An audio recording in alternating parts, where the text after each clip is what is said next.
Hi, Chris from Florida Drone Supply. Today we're going to do a short video on the IP rating of the Teledyne FLIR SIRAS and how to understand what IP54 exactly means in the environments that you can safely fly in.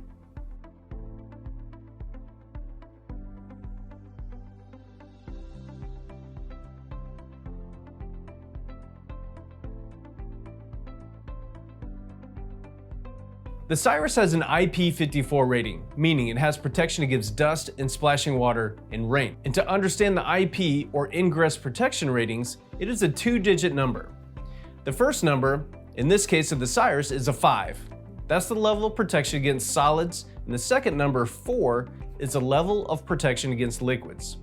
Now, we're not telling you to go out and fly the Sahara Desert or fly in the rainforest of the Amazon and all will be well. You, as the pilot in command, have to make the determination of the safest operational environments of the drone. If possible, avoid taking off from dusty, sandy, or wet surfaces. And we recommend using a Hoodman landing pad for your takeoff and landings to protect against ingestion of dust, dirt, and water. If you are flying in areas with dust and rain and dirt, you will want to follow a few steps after your flight is complete to ensure protection of critical components. If you were flying in the rain, after you land and power off the drone, you will want to dry off the drone as much as possible and leave it in a dry area before you begin to pack it away. You do not want to unfold the arms and pack it down with any moisture left on it.